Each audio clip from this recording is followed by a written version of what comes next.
Hello, Alexa. Hi. Goodness. Yeah, thank you, Amy. Amy said I was a passionate cook, but she didn't tell you I'm a passionate vegan cook. So I'm really happy to be here. And many of you probably know, and I think I can say this safely, there aren't a lot of great vegan options around Boston, right? It's fair, right? Is that a fair thing to say for those of you who are vegan? So we're really looking forward to talking with you tonight about this. So we'll just make our own. We don't need a lot of vegan. Now you have a book. You know, I laughed out loud when you mentioned in your book how you told your family that you were going vegan. And being from matriarchy that has its love language is food, I completely understood, because explaining to my family when my daughter went vegan and then my husband followed, they were not completely happy, I guess is the way to put it. And holidays I would bring a vegan dish and they would tell me to please put that in the other room. Oh. I hope they'll never hear this, by the way, because they'll probably be mortified. They've come around a little bit, but can you explain, your family, the context, and sort of, and what led you to become vegan? Oh my. Well, I'm sure a lot of people can relate. Like, explaining to your family something that's so foreign to them is hard for them to understand at first, especially with Mexican cooking. I mean, our whole culture is around food. Like, every celebration is around food. Every weekend we would go over to my aunt's home or my abuelita's house and have something because we're celebrating something. Or sometimes we just want an excuse to celebrate and it's around the food. Your abuelita made pozole, or your abuelita made tamales, or your grandma made soup. We're going over. And so that is really hard for my parents to take in at first. I was 20 years old. I had also had like a history of trying lots of different diets. Growing up in the early 2000s and also in Mexican culture, and I think in a lot of Latino cultures, food is talked about a lot, but also like our bodies and diets. And so it's a really confusing thing because it's like you're told to love food and embrace your culture, but also don't eat too much. And also that's a lot of calories and that's a lot of sugar. And so I grew up in like kind of like a diet. I had a lot of different experiences with different crash diets, I would call them. And then with the vegan diet, I think it was the first time that it was about something bigger than just me and how I was going to look in a couple weeks from eating a different diet. It was something with meaning and purpose. And it was the first time that I was looking at my plate of food and saying like, wait, I actually don't know where this comes from. What process did it have to go through to get on my plate? And so that was kind of my journey to veganism. It was kind of an overnight thing for me after like recently doing a crash diet and then finding the vegan diet. It was like an aha moment. And so it was like kind of overnight thing. And then I went to my parents and I was living with my grandma and my parents at the time. And my dad just laughed. He's like, I see, like, te crees mucho, which is like, yeah, you think you're all that. Like, this is, yeah, like, he's like, whatever. And then my mom was like, what are you going to tell your tias when we go over to their house? Like, my mom was like probably embarrassed. And I'm just like, whatever, we'll figure it out as we go. And so, yeah, that's what it was. Like, this was over 10 years ago. I think at first, it's hard for your extended family to understand too. Maybe there's like those moments where they're like, put it in the other room, or like, if I would bring over cookies, they'd be like, oh, they're good for vegan cookies. And I'm like, whatever, you wouldn't know any different. And so now, if we have a family gathering, my tia will call me before. She's like, this is what I'm making. I'm making you a vegan version of the rice. I'm making you frijoles, and I'm making you calabacitas without the cream.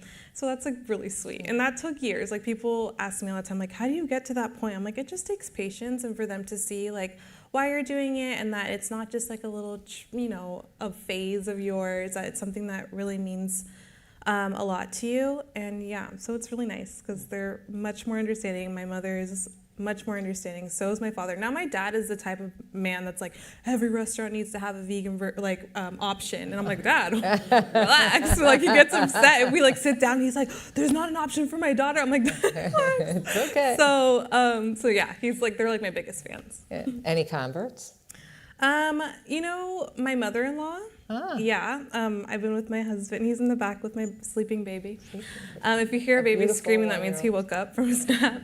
But my mother-in-law, we've been together, Chancey and I have been together for over 10 years. So she kind of saw me go through this whole transition into veganism, and she has had an autoimmune disease for like 30 years, and so she was really intrigued by it, and it really resonated with her. So yeah, she's my girl. She's your convert, yeah. Yeah. All right.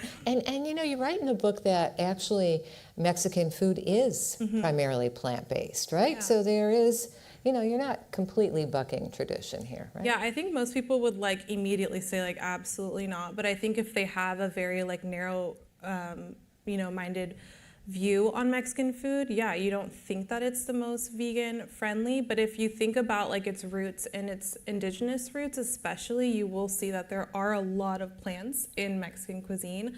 I talk about it in the book. If you go into a Mexican market and anywhere in Mexico, like if they're outdoor markets or sometimes they're indoor markets, most of it is fruits and vegetables, seeds, legumes, like so many plant ingredients that you probably have never even seen in your life.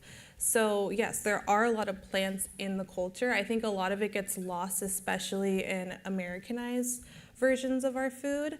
But if you go back to the roots, things like mole are just nuts, seeds, chilies, fruits, vegetables. Like the sauce itself is vegan and plant-based. And it's just how you serve it. So if you want to just swap out like oyster mushrooms like you see in the book, or roasted cauliflower, I have a tofu that's crusted with tortillas.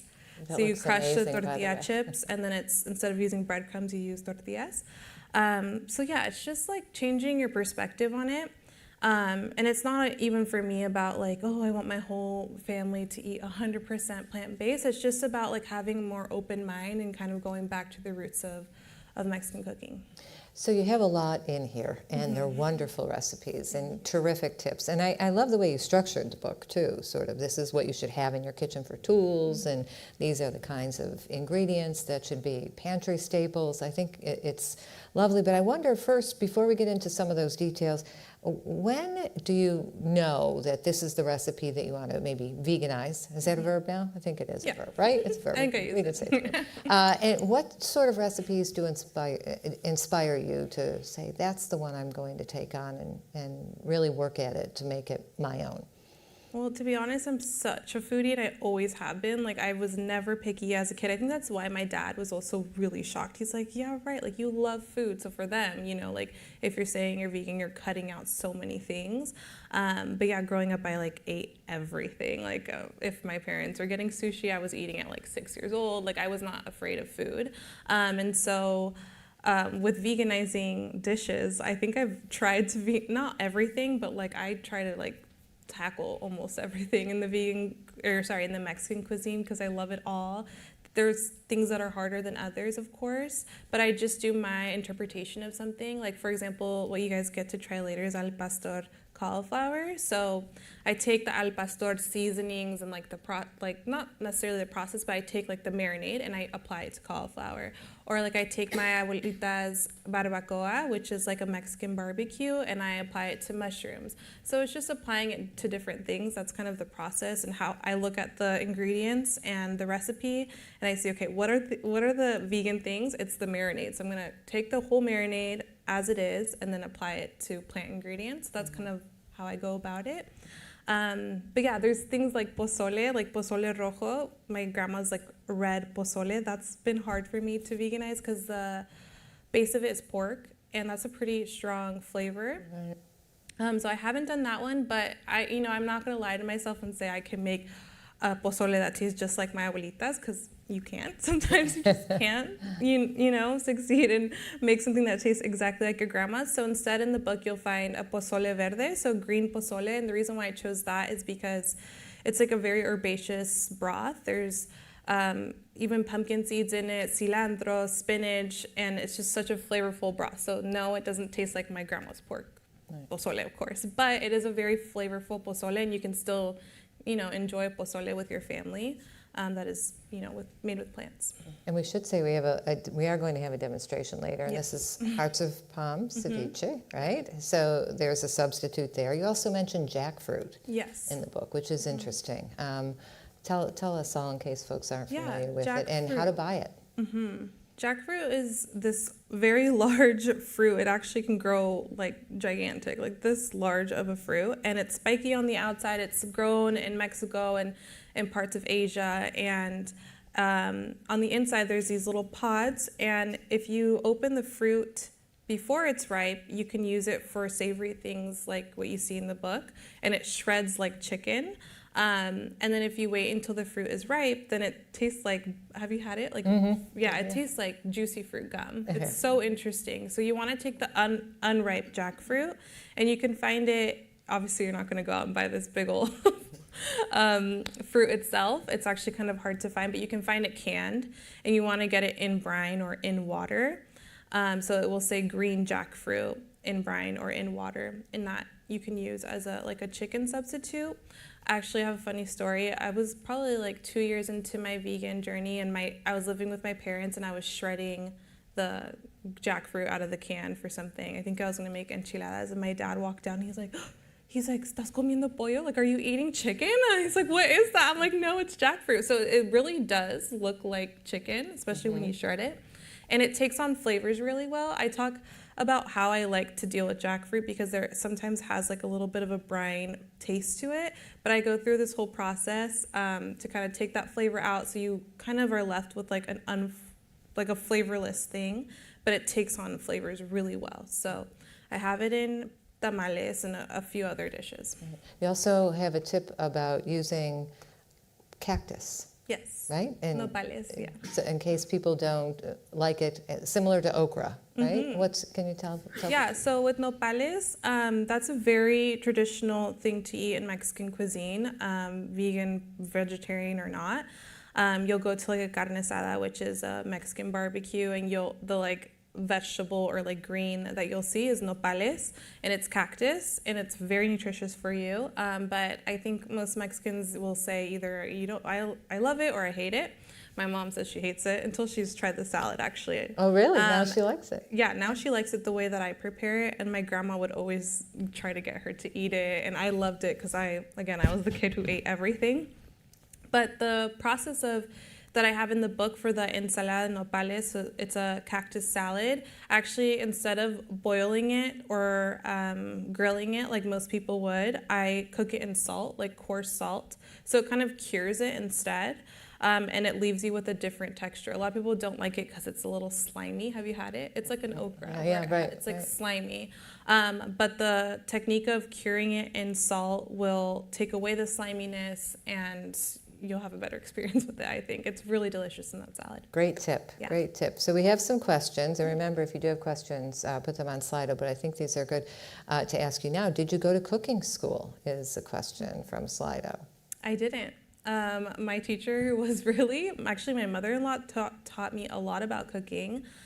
Growing up in like a Mexican home, I think a lot of Latinos can relate. Like your grandma or mom would say, like, get out of the kitchen, you're in the way. Like, quítate, like you're in the way. You don't really learn from your grandma like you would think, like in movies where it's like romanticized, like learning from my abuelita. It's something that, you don't learn until you're an adult. So when I moved out, I had to call my mom, ask her a bunch of questions, call my tias, and unfortunately my grandmas have passed, so a lot of the recipes are like passed down through family members. So that's kind of how I learned. I always loved to cook. I didn't have a chance to go to culinary school. I actually studied child development, which is very different. But yeah, I just had to learn over these years, and I've been cooking for like 11 years. Wow. Yeah. Another question, do you feel physically different since becoming vegan? Physically different. I was 19 and when I went vegan, and it was coming from a place of like crash diets, like I had mentioned. So I felt amazing when I first started because it's such a difference, like being able to nourish yourself without counting calories or worrying about things like that. So yeah, I think I initially felt so great, but nowadays you can get processed vegan food anywhere you go, which is great options for vegans. But I think that's also something that for me, it has always been about ethics. And then now that I have a baby, like I try to nourish myself and eat less processed food. So I think when I'm like taking care of myself in that way, I feel better for sure. Right.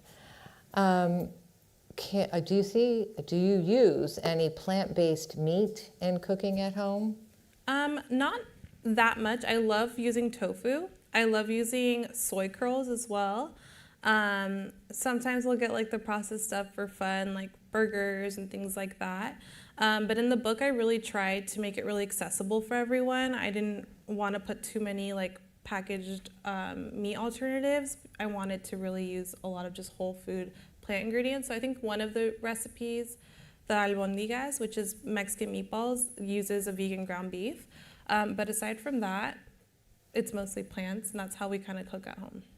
This question came in later, but it's a good follow-up. Did you feel physically different, we asked you, but this question is, can you speak to any mental health benefits you've experienced from going vegan? Yeah, I think it goes back to like knowing where your food comes from and being intentional. When I went vegan, I started working at the farmer's market, and I learned so much about local foods, and I think that makes the world of a difference. Now that we have a baby, we take him to the farmer's market, and we get all of our foods as much as we can locally. And I think it's just the quality of your foods that you're eating matters so much. So trying to buy organic as possible and locally, grown foods, I think, yes, I do feel like it does help my mental state, especially someone who has struggled with my mental health in the past. I do notice a difference when I'm like taking care of myself, nourishing my body. Right. Yeah. Well, something I often hear about from folks who say they want to be vegan, is it's time consuming, right? It's time consuming to go to the farmer's market, to get fresh produce, and to do all of these things.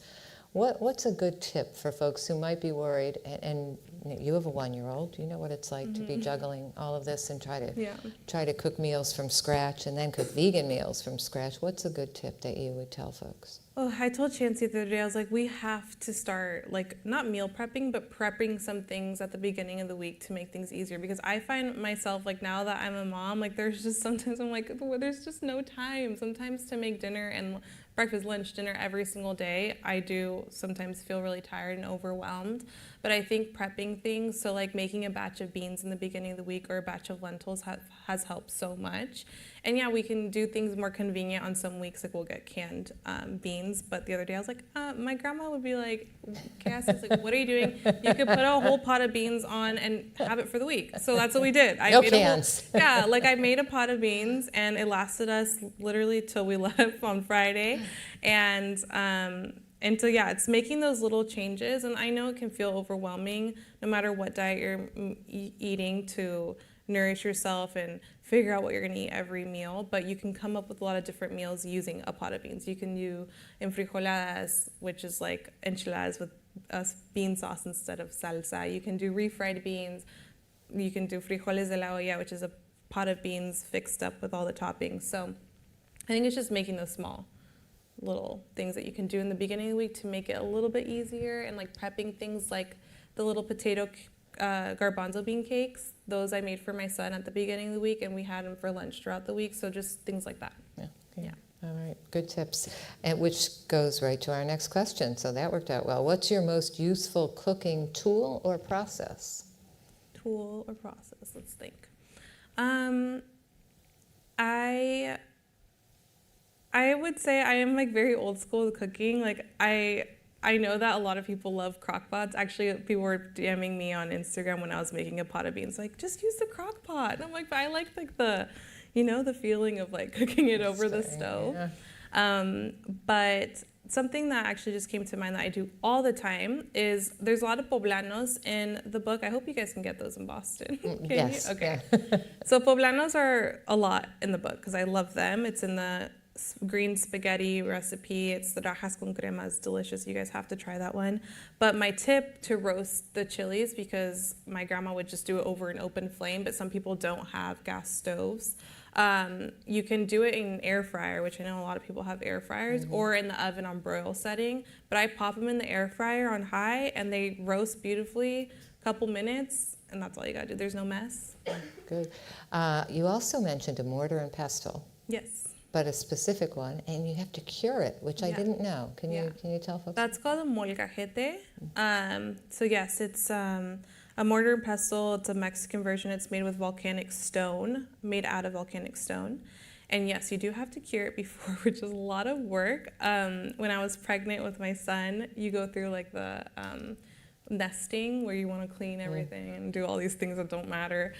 Clean the ceiling, like all the things. And I'm all doing the curing when I was like 9 months pregnant. No one told me to do that. I just decided that's a good thing. My newborn baby is going to really care if this molcajete is cured. But yeah, it's a long process, but you have to do it because it kind of seals everything so that, you know, there's no chips of the volcanic stone going into your food. It's a seal, pretty much. It's a long process. You have to grind the rice, like raw rice in it, make a powder, add water, and then kind of like it. The whole process is in the book. But yeah, it is. You have to put on a good show or like music or have your partner help you. You guys could take turns. But it's a workout. Like that will be your workout for the week. For the week, curing the mortar and pestle. Exactly. And what about essential pantry staples, spices? What do you think folks should know about and make sure they have before they start? I would think like the go-to things, I always have so much garlic and onions on hand. It's not like for your pantry, but in your kitchen, because garlic and onions can last weeks sometimes. So garlic, onions, always, because that's the start of like most things. Everything. Have you guys ever been cooking garlic and onions and someone walks in like, that smells delicious, what are you making? You're like, it's garlic and onions. Yeah, Like, I haven't started anything. yeah, but it's true. Like it's the start of a great dish. So I would say garlic, onions. I love cooking with avocado oil because it's very neutral and it's a high point, like a high smoke point. So you can go up to like, I think 500 degrees or something like that. So you could pan fry in it. I like it for like pan frying oyster mushrooms. So I would say avocado oil, garlic and onions are like the main things I always have. For seasonings, I like to have garlic powder and onion powder on hand as well. And the staples like cashews, because you can blend it into a cream. If you're making a salsa, like a tomato salsa, and you want it a little bit creamy and just a little bit more satiating, add a little handful of cashews, adds a little bit of protein, and it's just delicious. And you can use it as a salsa, you can use it as a pasta sauce, over enchiladas, like so mmany things. So cashews are always, always in my pantry. And no store-bought salsa. Whoa. Just don't tell me that. No.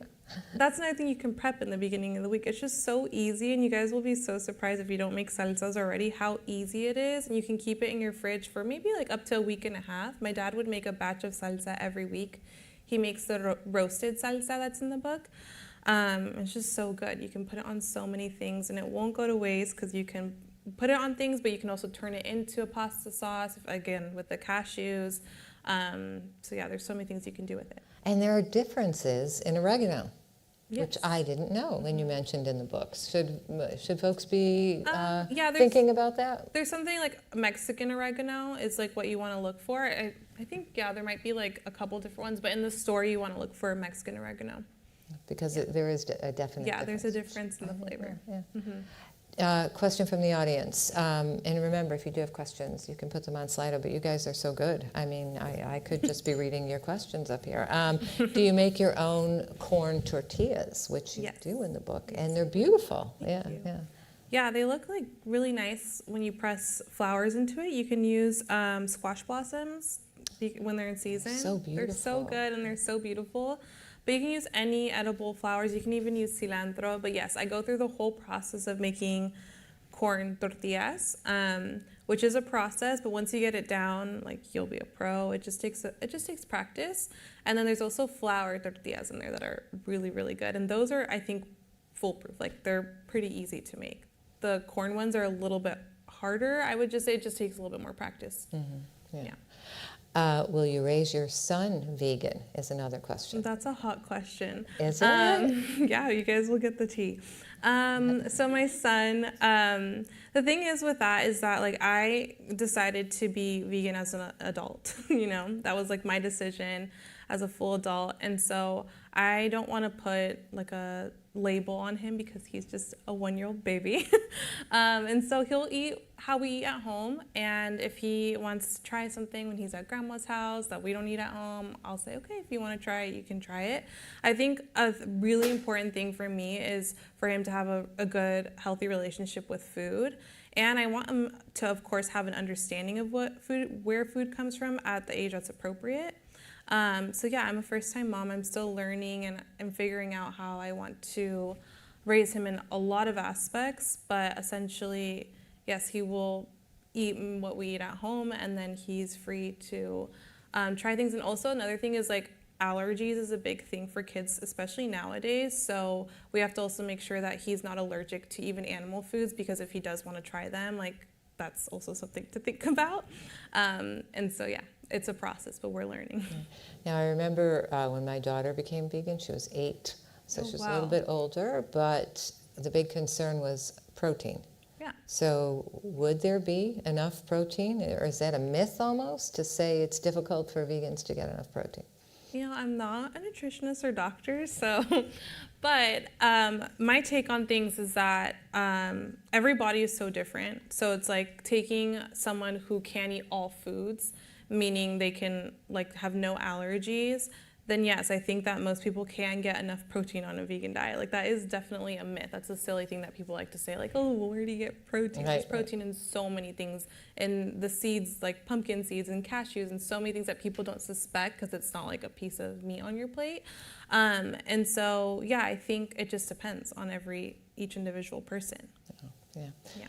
Here's a question from the audience. Are there any vegans who inspired you in your journey? Good question. Well, I went vegan. I don't know if anyone here remembers like 10 years ago where it was like really popular to do like raw vegan and like raw till 4. Like that's when I entered veganism. And I think my husband was a little freaked out because I was just making him eat like tons of fruit and didn't really like I wasn't really veganizing my like family recipes 10 years ago. It took like a year or 2 for me to realize, okay, like I want to experience this in the way that makes sense for me. But yeah, so there's a lot of vegans in that time. Now, I don't know, a lot of people aren't online that were back then. But yeah, a lot of vegans inspired me online. I think that's where I kind of like looked for vegan inspiration because no one was vegan in my real life. So you started a blog, Yes. right? And you started pop-up dinners. Yeah. And started your own sort of food business. When did the cookbook come into play? And you were telling me about the process a little bit backstage. Yeah. I wonder if you want to tell folks here, Sure. you know, why the cookbook and what did that take? Yeah, so with my blog, it started when I went vegan. I really wanted to start posting like photos of what I was making. And so that's when my husband was like, we're just dating college kids at the time, and he was like, you should put this online, like share recipes. And that really intrigued me because I always was just such a foodie and I love watching Food Network. And so I started posting things online and learning about the whole blog world. And so that's how that kind of grew. I did a few pop-up dinners for a couple years. And then I did cooking classes throughout the pandemic. And with the cookbook, it had always been just a dream of mine. Like I loved even cookbooks when I was little. Like I loved watching Food Network and the cookbooks and all the things. So it was always a dream of mine, but I wanted to wait until it made sense for me. A few years ago, like I got a couple different offers from publishing houses, but they always wanted to like put me in a box or like say like, okay, you could do Mexican food, but only we want you to do street food, Mexican food. I'm like, but like I want to make all the things that like my grandma would make, you know? And so finally when the opportunity came 3 years ago, it felt aligned because they just wanted me to take like full creative control. And so, yeah, it felt right. And it was a 3-year process. 3 years. Yeah, it's a very long process. Yeah, so it takes a year to create the recipes, to test the recipes. So I was doing like 5 recipes in a day, and I'm very perfectionist. So if a recipe wouldn't be perfect, of course, I would do it over and over and over again. So that took a whole year. And then the following year, I wrote forever. I was writing. And then I got pregnant, and it was through the editing stage, which if any of you ever want to write a book, I'll pray for you when you're in the editing phase because it's very scary. They send you your book back in red, like it's like you see red, like the seats, the red seats, that's all you see. Like everything is just red, and you feel like, okay, like they hate everything I wrote. And so you have to go in and they ask you about every little thing you wrote. Please elaborate on this. I have to work with an editor every day. Yeah. Yes, it was very Stories scary. are short, though. And the day that I got the edits back, the next day I found out I was pregnant. And I was like, I'm not going to be able to do this. Like, and so so many tears were happening. Oh. But the good thing is that when you're pregnant, you're very hormonal and like very emotional. And so it really brought out lots of tears, but lots of emotions and things.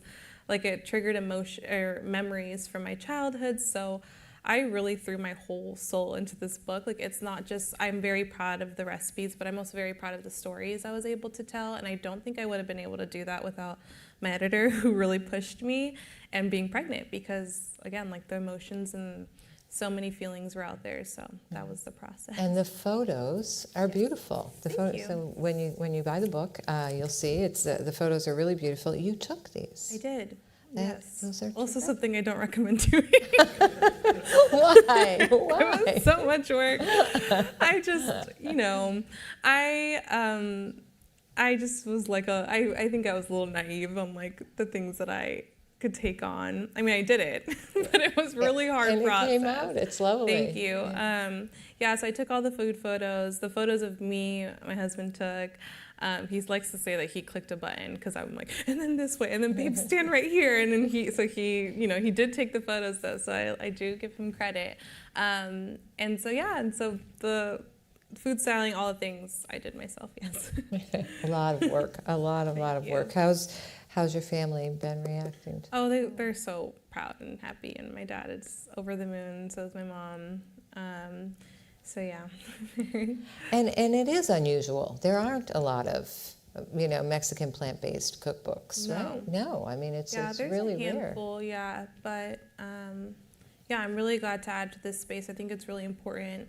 I just talk about like the roots, going back to the roots, regardless if you're vegan, vegetarian, whatever. I just hope that people can pick it up and they're going to be able to find something that they enjoy. I really want this book to be for everyone, and I think it is, because it's authentic, going back to the roots of Mexican cooking, and anyone can enjoy it, because there's things like rice and beans that anyone eats on a daily basis. They don't have to label it as vegan or whatever. Right. Do you find yourself saying plant-based more often now? I mean, because so. There is a bit of a stigma about vegan, right? I think I just want to like appeal to everyone and make it like not like this like exclusive thing, like with the word vegan. I guess because I just want people to incorporate more plant foods into their diet.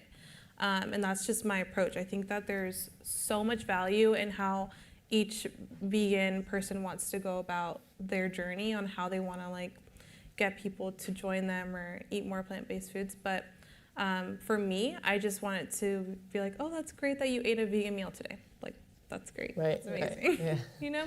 One step at a time. I think it's more. We have a question from the audience. Mexico is a big country. How have regional differences influenced the recipes you've developed? Yeah, it is huge. So I get the question a lot of like where my parents are from and where my grandparents are from, because that of course influences the food that you grow up on.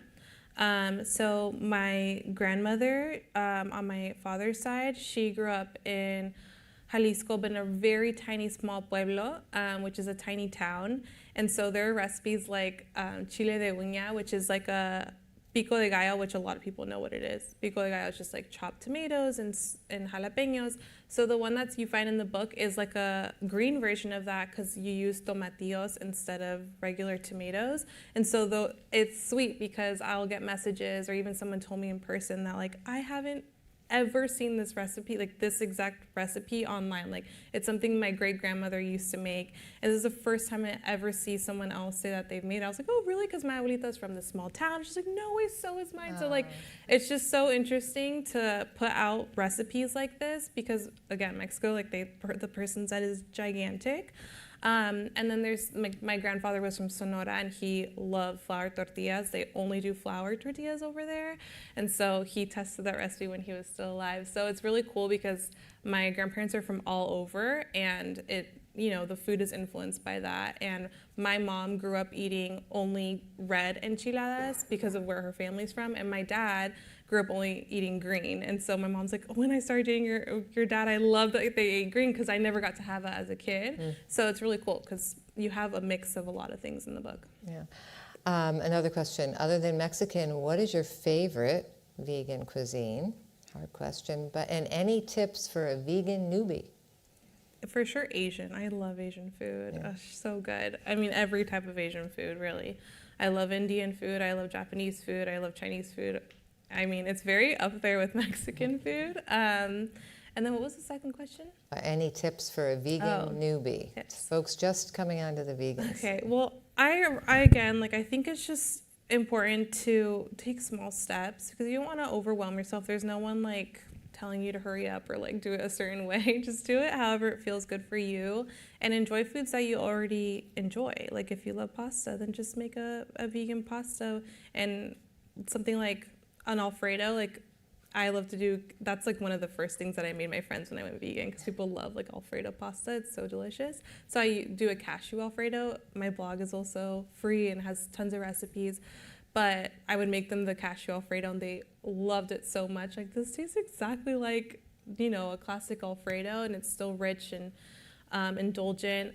So yeah, just eat foods that you already enjoy. You don't need to do all these extravagant things that you're new to quite yet. I mean, you can introduce new things to your diet when, little by little, but I think it's important that you enjoy your food and eat things that you're familiar with. And you have the pumpkin seed pasta recipe in the book. That looks wonderful. Yeah, so that's a unique sauce that you did. Yeah. And creamy. Yes, yeah, the pumpkin seeds, and there's tofu in it to make it creamy. And it's nice because it adds protein to the pot. See, vegans get protein. It adds protein to the pasta, so do the pumpkin seeds. But yeah, I wanted, again, to do the root of the recipes to be plants. So sometimes at home I'll use a store-bought vegan sour cream to make a recipe like that. But when I was testing for the book, I wanted one to be accessible for everyone, no matter where you pick up my book in the world. Sometimes people live in places where they can't get a vegan sour cream. So I came up with the pumpkin seed tofu sauce, and it sounds interesting, but I promise you it's good. Yeah, it looks great. I also noticed, there are some things that I thought, how can you veganize that? Flan? Oh, come on, how can you even do that? Okay, that is my baby in the book. Flan is really hard. My mom made flan once many years ago for her work, and now she's the flan lady. So every other week, this woman is making a flan, a choco flan. So it's basically a custard cake and then a layer of chocolate cake on top.